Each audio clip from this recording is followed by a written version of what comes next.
François Valéry avoue enfin ce que l'on soupçonnait de la plus grande tristesse de sa vie, son amour et son mariage. Que nous disent les faits concernant sa santé et son épouse sur cette tristesse? François Valéry, talentueux musicien et chanteur français né en 1954 à Oran, en Algérie, est une icône de la musique romantique française depuis des décennies. Avec ses mélodies lyriques, ses paroles passionnées et sa voix émouvante, il a contribué à façonner la scène musicale française des années 70 et 80 et au-delà.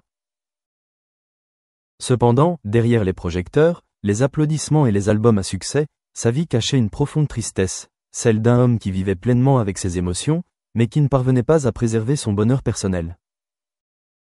Cette tristesse, il l'a finalement reconnue à 70 ans, après l'avoir gardée enfouie au plus profond de son âme pendant de nombreuses années, telle une plaie latente. Depuis des années, la vie privée de François Valéry est restée dans le flou. Homme célèbre et séduisant, toujours présent avec un sourire serein et une allure élégante, Valéry fut autrefois l'idole de nombreuses générations de femmes. Cependant, ce qui interroge beaucoup, c'est qu'il ne parle presque jamais publiquement de sa compagne, de son amour ou de sa maison privée qu'On suppose qu'il possède. Des chansons comme « Aimons-nous vivants » ou « Elle danse Marie » laissaient autrefois croire que Valéry était celui qui comprenait le mieux l'amour et le bonheur. Mais contrairement à sa musique, sa vie personnelle a toujours eu une apparence solitaire et silencieuse. Dans une récente interview, François Valéry a avoué et évoqué pour la première fois la plus grande tristesse de sa vie, non pas l'éloignement des projecteurs, ni la pression de sa carrière ou de son âge, mais l'effondrement de sa vie amoureuse et le sentiment d'incomplétude de son mariage. Selon lui, son premier amour, la femme à laquelle il a consacré toute sa jeunesse et toute sa confiance, est celui qui lui a fait comprendre la fragilité et la cruauté des émotions humaines. Le mariage qu'il avait contracté avec sincérité et espoir devint une source de tourments intérieurs qui dura de nombreuses années.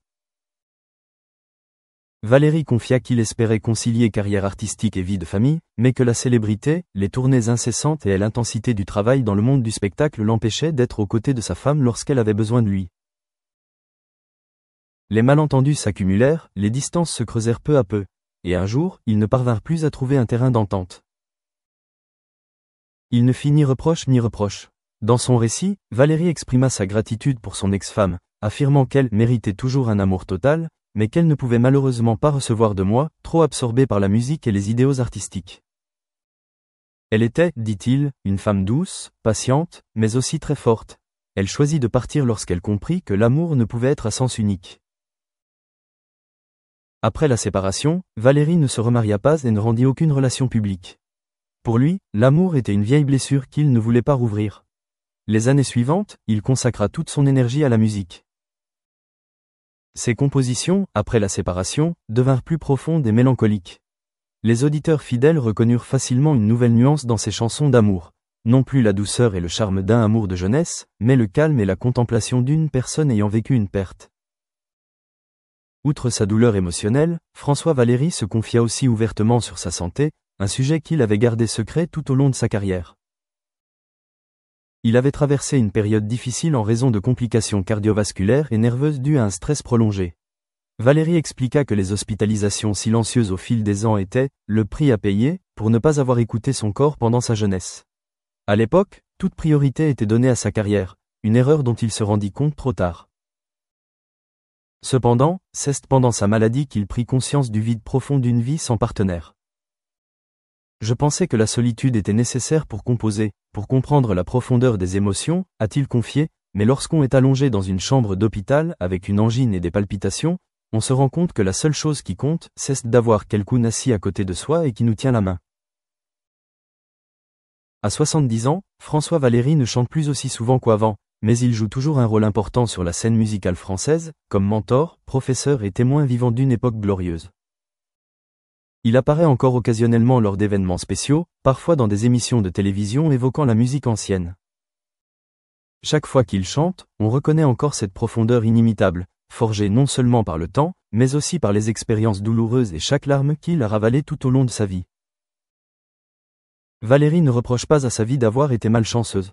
Il n'en veut pas à la femme qu'il a quittée. Au contraire, il est reconnaissant des souvenirs qui se sont gravés dans son cœur, reconnaissant de la rupture, car grâce à cela, il peut écrire des chansons qui touchent des millions de personnes. Cependant, il ne peut cacher ses regrets. À une rare occasion, il a avoué si je pouvais revenir en arrière, j'aurais préféré passer plus de temps à l'amour, moins de temps sur scène. Cette phrase, simple mais lourde de sens, résume la vie d'un artiste. Un homme qui a vécu pleinement sa vie, passionnément, mais qui, avec le recul, a réalisé que ce qui rend le plus heureux, ce n'est ni la célébrité ni l'argent, mais une affection sincère et de simples câlins chaque matin au réveil. Aujourd'hui, la vieillesse se lisant peu à peu sur son visage, François Valéry vit paisiblement dans le sud de la France. Sa petite maison regorge de souvenirs musicaux, mais manque des rires de sa famille. Même s'il a des amis, des fans et des générations de chanteurs qui l'admirent, il ressent peut-être encore un manque. Et il l'a lui-même nommé, un dernier amour qui n'était pas complet. Son histoire n'est ni tapageuse, ni pleine de scandales comme celle de nombreux autres artistes, mais elle trouble. Car elle révèle une vérité très humaine. Ceux qui transmettent des émotions au monde sont parfois les plus solitaires dans leur propre cœur. Et François Valéry, malgré toute la tristesse qu'il a vécue, en est un témoignage silencieux mais profond. L'aveu de François Valéry n'est pas une confession, mais une libération, pour lui-même et pour ceux qui le suivent depuis des années. Dans son silence précédent, on avait supposé à son sujet toutes sortes de choses. Secret, froid, refusant d'être lié, ou encore ayant simplement choisi la musique comme seule passion. Mais aujourd'hui, lorsqu'il le raconte, lorsqu'il utilise le mot même de « tristesse » pour décrire sa vie personnelle, ses couches de glamour commencent à s'estomper, révélant une personne bien réelle, un artiste solitaire, un homme qui a aimé profondément, mais qui a perdu l'être qu'il aimait le plus. Ce qui est admirable chez François Valéry, c'est qu'il ne transforme pas cette tristesse en ressentiment ou en amertume. Au contraire, il l'enveloppe d'acceptation et la laisse silencieusement imprégner chaque mélodie. Pour lui, la musique n'est plus un moyen d'affirmer son nom, mais le seul langage qui lui permet de dialoguer avec les souvenirs, les rêves inachevés et les essais irréversibles. Pour Valéry, la musique devient une forme de stockage émotionnel, un lieu où il peut se retrouver lui-même, rencontrer son ex-femme, rencontrer l'image d'une famille qui n'a jamais été complète. On imagine facilement un artiste comme Valéry fatigué et résigné face aux difficultés de sa vie. Mais curieusement, il garde son sang-froid et même un léger sourire. Peut-être parce qu'il a appris à vivre avec la tristesse, au lieu de l'éviter ou de la nier. Il y a des choses qui ne peuvent être effacées, ni remplacées. Elles sont là, comme des notes incomplètes dans la symphonie de la vie, a-t-il dit un jour. Quand on lui a demandé s'il regrettait d'avoir troqué l'amour contre sa carrière, Valéry a simplement secoué la tête. Il n'a pas nié avoir commis des erreurs, mais il a dit qu'elles étaient nécessaires. Car s'il n'avait pas connu la solitude, il n'aurait pas pu écrire des chansons comme Emmanuel ou Dream in Blue, des chansons capables de toucher au plus profond des émotions. L'amour, même brisé, reste une matière précieuse qui nourrit son art, une richesse que tous les artistes ne peuvent atteindre. C'est peut-être pour cela que, lorsque Valéry chante, on entend non seulement de la musique, mais aussi un homme qui s'excuse auprès de son passé. Lors d'un petit concert à Nice il y a quelques années, il avait déclaré avant d'entamer la chanson « Aimons-nous vivants », cette chanson était un appel à l'amour. Mais maintenant, pour moi, c'est un rappel de ce que je n'avais pas fait à temps. Le public est resté silencieux après cette phrase, non pas par surprise, mais par compassion.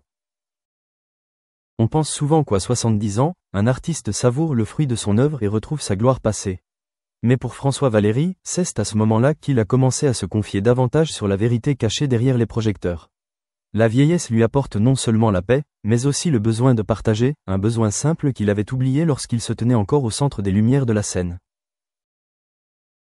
Malgré sa quasi-retraite, Valéry trouve encore le temps d'écrire de la musique, ne serait-ce que pour lui-même. Il dit qu'écrire de la musique aujourd'hui, c'est comme tenir un journal intime, ni pour la publication, ni pour la reconnaissance, juste pour